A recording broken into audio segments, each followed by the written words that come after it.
El motherboard, el procesador y la memoria forman un conjunto que se denomina plataforma y que se divide en dos grandes grupos, Intel y AMD. Las arquitecturas de los procesadores y los zócalos de conexión no son compatibles entre sí, por lo que hay que tener cuidado al momento de elegir la plataforma. Con esto queremos decir que la combinación de un motherboard, un procesador y una memoria no es algo trivial, sino que tenemos que tener en cuenta la compatibilidad entre ellos para que el armado de una máquina sea correcto. Luego tenemos una nueva plataforma que está ingresando a paso firme, que es la plataforma ARM. Si bien esta plataforma no es 100% compatible con las anteriores, permite ejecutar una buena cantidad de software estándar compilado para la misma, entre ellos sobre todo plataformas Linux, y en algún momento existió también alguna versión de Windows para ARM. Esta plataforma utiliza conectores y métodos de comunicación estándar como ser Bluetooth, Wi-Fi, USB, HDMI, etc. En esta imagen vemos un esquema de una placa, en este caso una Raspberry Pi 3, en donde podemos ver claramente un procesador de 4 núcleos, un conector micro SD, que es sobre las tarjetas SD, es donde se utiliza como sistema de almacenamiento, un conector micro USB para ingreso de energía, un HDMI full para salida de video, un jack para audio, un puerto Ethernet para conexión a red y los puertos USB, 4 puertos USB 2 funcionales. Además tiene un pin o un grupo de pines de 40 pines para extensión, sobre los cuales se pueden conectar diferentes tipos de dispositivos que le da a esta plataforma o a esta placa otras funcionalidades adicionales.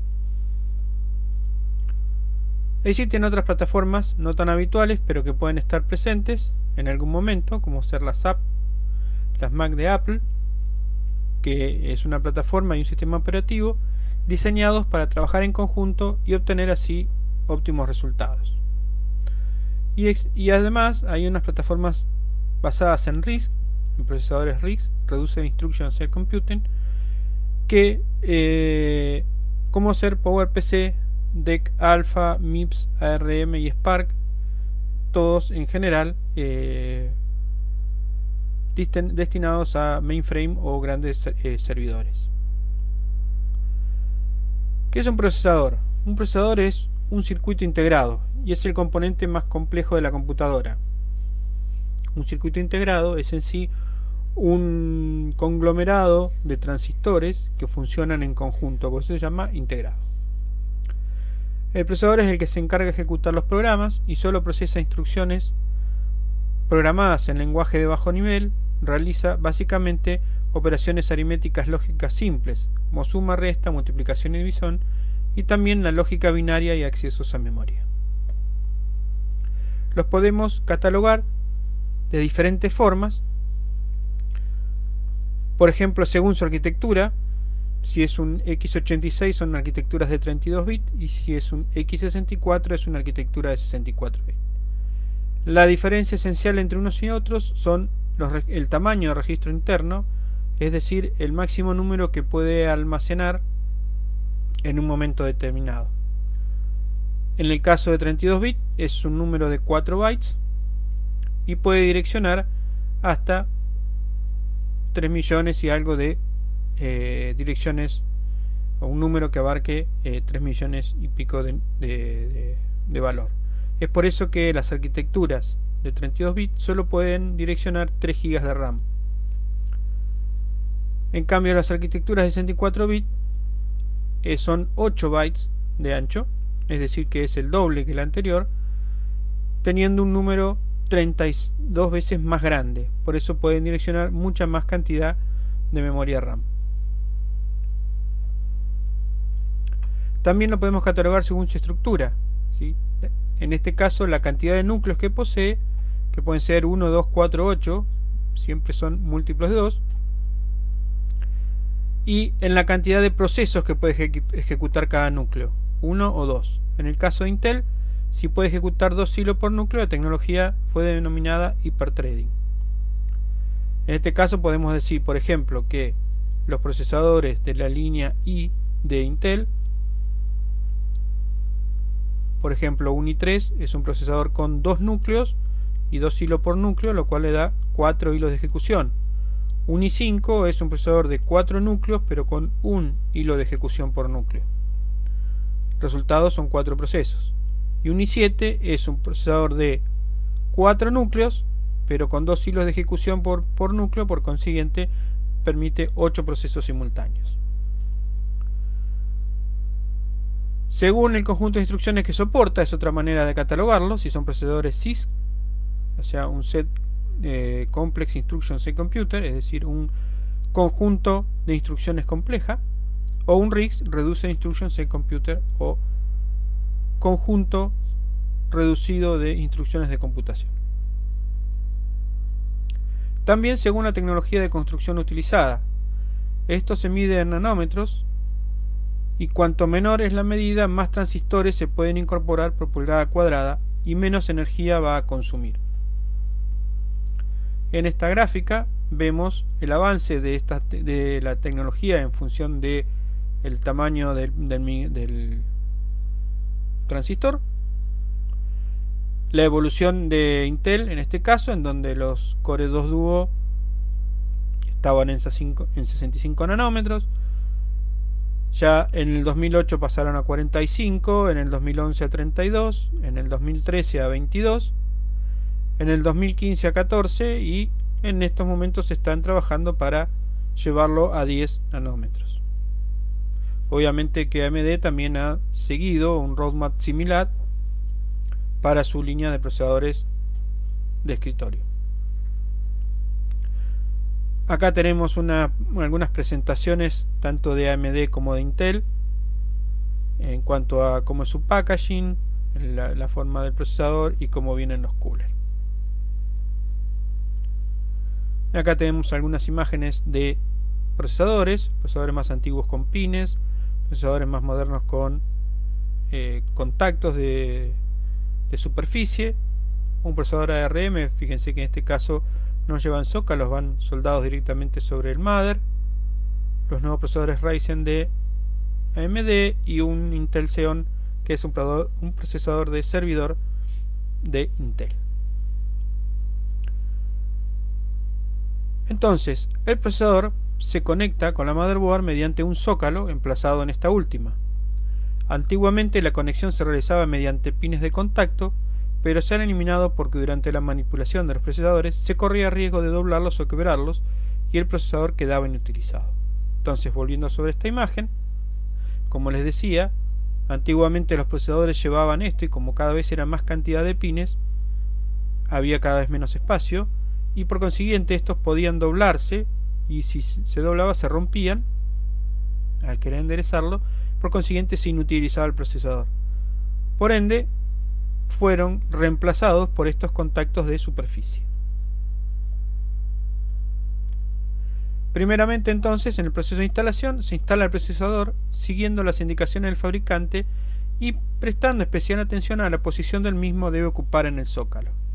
Si bien los procesadores generalmente son cuadrados, no los podemos poner en cualquier posición. Cada procesador tiene una marca o más, en este caso fíjense que hay dos, igual que estos tienen dos, marcas que indican en qué forma debe ir en el zócalo, es decir que tenemos que identificar la misma posición de las marcas en el zócalo y colocar el procesador de esa manera, en esa posición. Normalmente no van a entrar si no los colocamos bien y si los forzamos los vamos a romper. El disipador se coloca luego, que con una capa de grasa siliconada de por medio es anclado al motherboard. Entonces los disipadores son estas piezas de metal, normalmente de aluminio o aleación similar, que lo que hacen es transferir el calor que genera el procesador durante su trabajo por medio de la ubicación de la grasa siliconada, que acá lo vemos, Entonces colocamos el procesador, se coloca una capa de grasa siliconada y luego se monta el disipador pegándolo sobre el procesador y con sus elementos de anclaje, en este caso tiene 4 enganches de media vuelta, se asegura el disipador al motherboard para que no se mueva y se despegue del procesador. Entonces, como les decía, la función del disipador es dispersar el calor que genera el procesador para que no levante temperatura a través de estas superficies o de estas placas en forma de peine. Entonces, desde abajo el procesador genera el calor, a través de la grasa siliconada se asegura la mayor superficie de contacto contra el disipador, y el cual desde su base, que es más gruesa, absorbe todo ese calor y lo transmite a todas estas placas en forma de peine para que tenga mayor superficie de disipación del calor. En este caso es cuadrado, este es redondo, pero la función es similar. Fíjense que tiene una superficie principal de contacto con el procesador y luego va transfiriendo todo ese calor a las placas de disipación. Ese contacto entre el procesador y el disipador se asegura con grasa siliconada, y actualmente están entrando en funcionamiento unos elementos que se llaman pad, que es una placa de material con adhesivo de ambos lados, que se pega al procesador y luego se pega al disipador, que cumple la misma función que la grasa siliconada. Una vez que entonces colocamos el disipador, sobre el disipador se instala el cooler, como en la imagen esta de Intel que vemos acá. El cooler, su función es hacer circular aire entre estas placas en forma de peine o de radiador, hacer circular el aire para que el calor que está entrando en esta superficie se disipe o se enfríe la superficie y permita el ingreso de calor nuevo que viene desde el procesador. En esta imagen de la izquierda lo que vemos es un sistema de enfriamiento por líquido, es decir, que en este disipador, en vez de solamente tener el calor por transferencia física a través de una superficie metálica, es por transferencia de líquido, como un radiador de auto. Entonces, fíjense que debajo está el cooler, y dentro, una vez que llega acá, esto funciona exactamente igual que un radiador de auto. El líquido entra en el radiador y al pasar el aire por acá, el líquido se enfría y puede entrar nuevamente en el circuito para enfriar el procesador. En el caso de los servidores, como siempre se tiene que tener especial cuidado con el espacio que se utiliza. Normalmente se utiliza el formato de túnel de viento, es decir, que los coolers se colocan en forma vertical, de manera similar a este cooler que tenemos acá en la imagen, los cuales a través de un canal de aire hacen llegar el aire a disipadores como este, que hace circular el aire por entre el peine, o sea, entra por el lado del frente y sale por el lado de atrás, cumpliendo la misma funcionalidad que si el cooler estuviera arriba, nada más que al estar de frente ocupa menos espacio en altura y garantiza la circulación del aire tanto por el disipador del procesador como por las memorias, haciendo que todo se mantenga refrigerado. Bueno, como decíamos entonces, colocamos el disipador, colocamos los coolers y tenemos que realizar bien a conciencia esta tarea, siguiendo todos los consejos del TDP o Thermal Design Power, para evitar que nuestro procesador se sobrecaliente y se queme. En el caso de la grasa siliconada, una vez por año o cada 2 años como máximo hay que hacer una revisión para verificar que no se haya secado y que esté cumpliendo con su función de transferencia térmica entre el procesador y el disipador. Si empezamos a notar fallas en nuestra máquina, que tiende a colgarse o a ponerse más lenta, es porque no está habiendo una buena disipación de calor, y tenemos que verificar entonces en qué condiciones de temperatura está trabajando nuestro procesador. Intel versus AMD. Históricamente, Intel y AMD se han disputado el trono de los procesadores desde los inicios de las primeras computadoras AT, con tecnología x86. Iniciamos con las denominaciones 286, 386 y 486. Las 286 eran de 16 bits y ya 386 y 486 pasaron a ser de 32 bits. Luego, por una cuestión de registro, cada compañía orientó el rumbo de sus marcas de manera diferente. Intel continuó con las líneas Pentium, Celeron, Core y Core 2, y 3 y 5 y 7, etc. y las líneas Xeon para servidores. AMD continuó con las líneas K5, K6, K6-2, Athlon, Semptron, Operon, Phenom, etc. y recientemente sacó su línea Ryzen.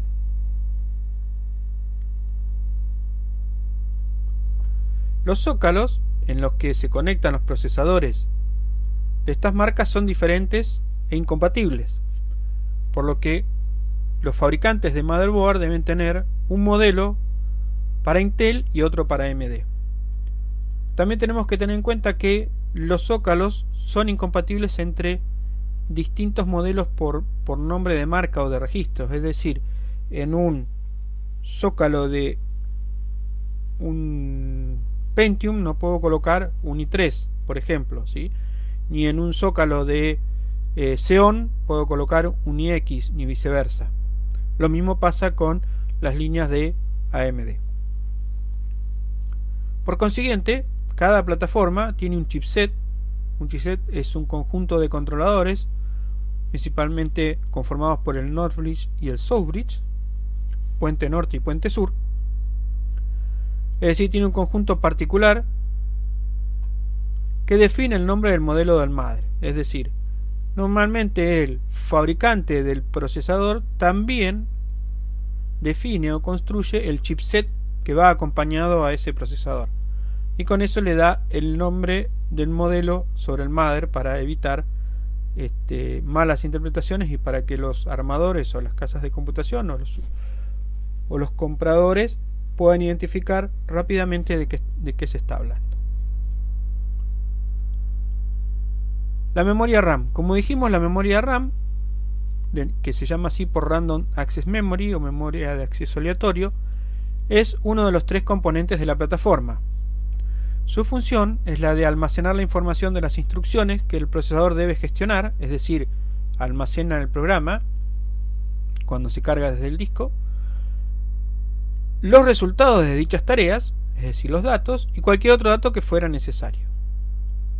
Se llama de acceso aleatorio porque es capaz de leer o escribir en cualquier posición de esta sin tener que seguir un orden correlativo con el mismo tiempo de demora cualquiera sea la posición. Es decir, que va a demorar el mismo tiempo para ir a la posición 1 que para ir a la posición 3.325.342.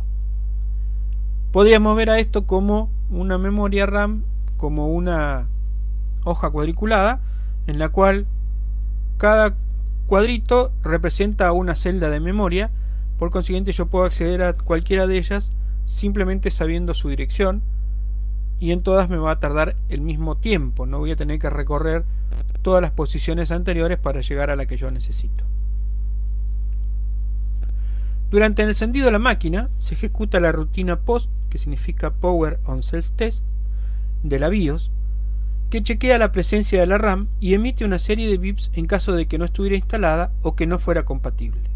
Entonces, en este punto también es donde tenemos que tener en cuenta el tema de la plataforma. Así como dijimos que cualquier procesador no puede ir en cualquier zócalo, cualquier memoria no puede ir con cualquier procesador, porque los procesadores admiten, de acuerdo a su chipset, diferentes velocidades de memoria, diferentes tipos de canales de memoria, y Si bien el modelo DDR2, DDR3, DDR4 entran todas las memorias de ese modelo, no todas trabajan en el canal y en la velocidad en la cual el chipset está definiendo. Entonces, no siempre podemos poner en cualquier máquina cualquier memoria, aunque sea del mismo modelo.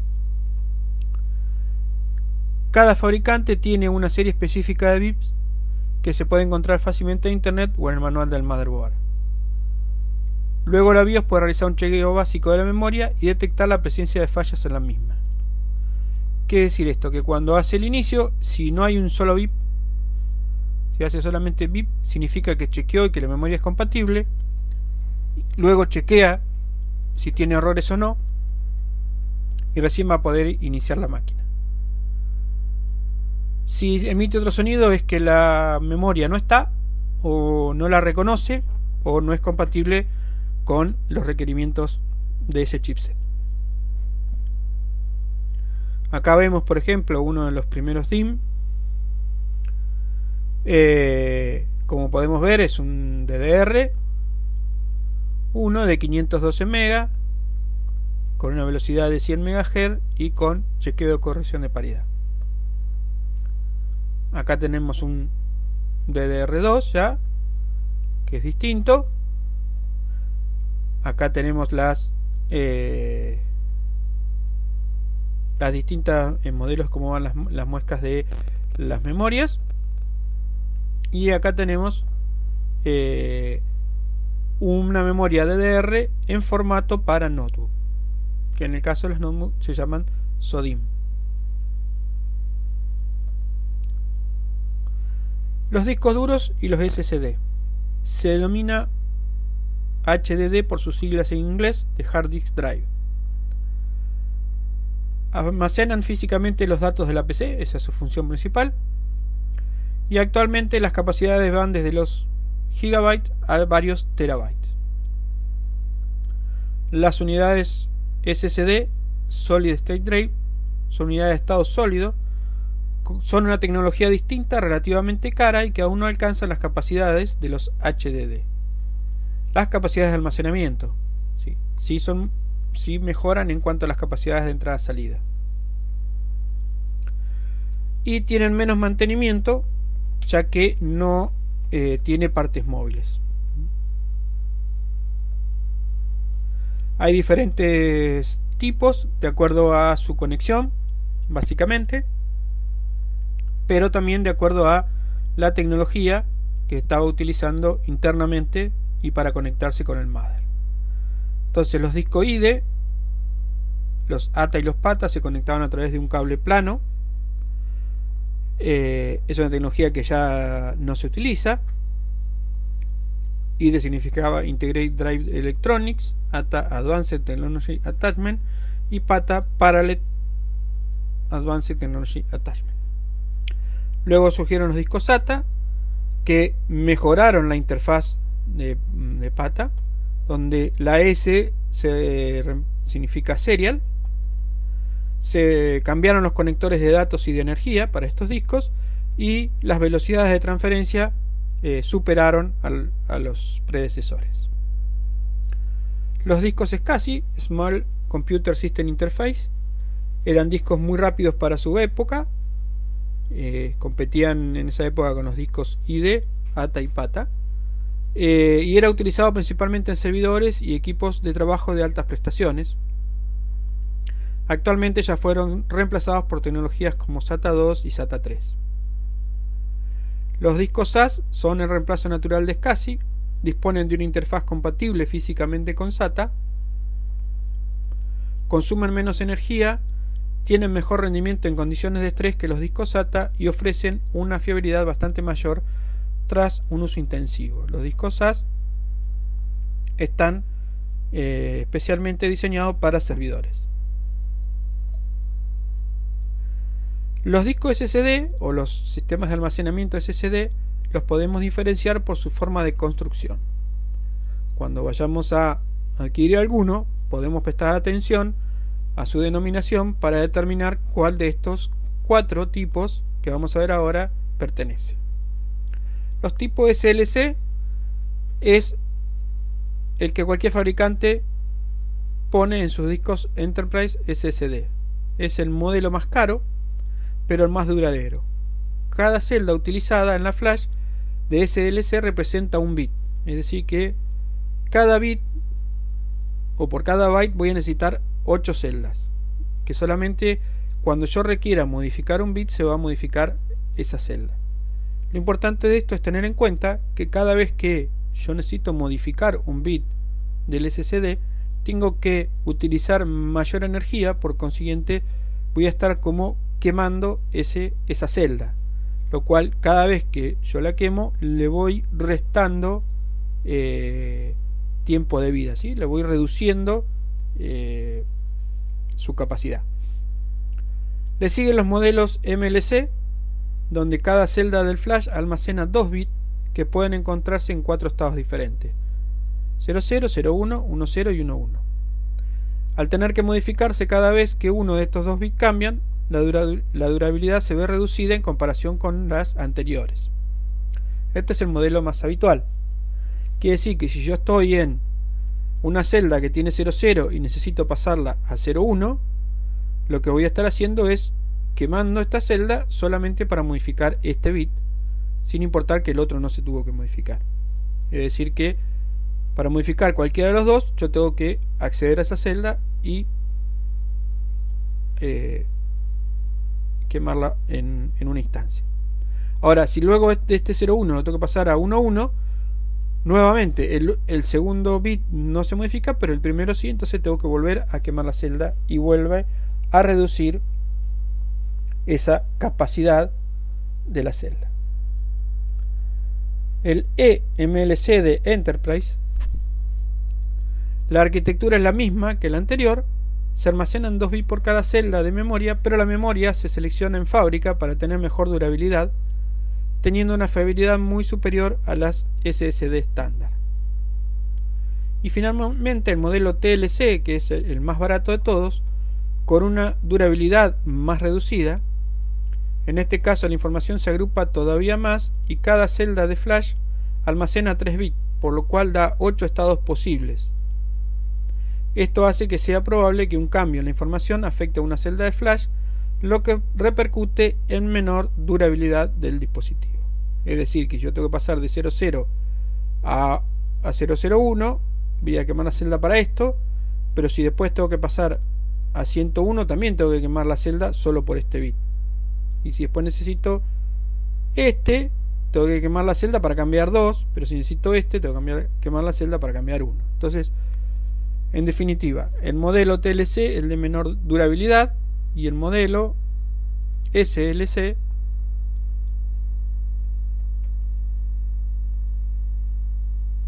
es el de mayor durabilidad porque tiene 1 bit por celda.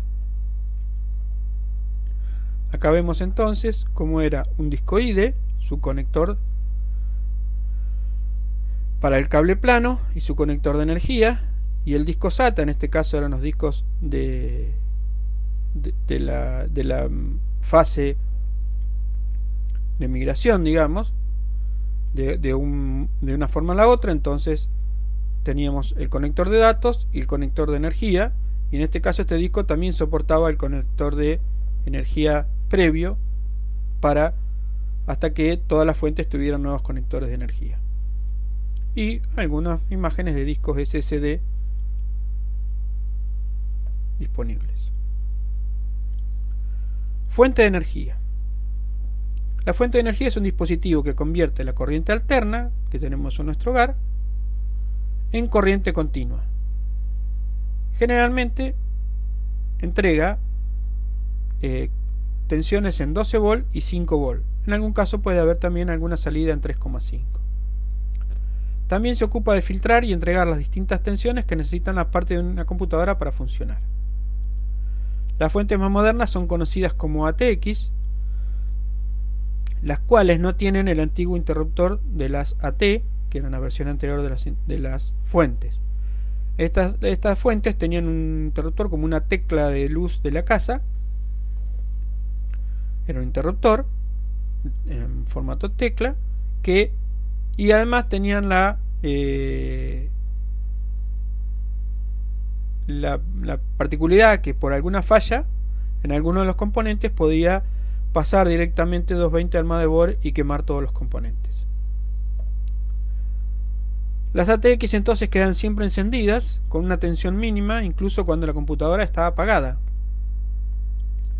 Estas se activan con un pulsador que envía la orden de encendido para que vuelvan a entregar los voltajes necesarios a cada componente. Existen modelos especiales de fuentes denominadas redundantes. Estas fuentes, utilizadas en servidores, están diseñadas para trabajar en equipo y ante la falla de una, la otra continúa con toda la carga de trabajo hasta que la descompuesta es reemplazada. En este caso vemos sobre la izquierda una imagen de una fuente estándar de PC y sobre la derecha una fuente de servidor de formato redundante, sobre la cual se puede observar una traba para que la fuente no se salga sola de su posición y una manija para su extracción, es decir que presionando la traba y extrayendo y tirando la manija la fuente se puede extraer.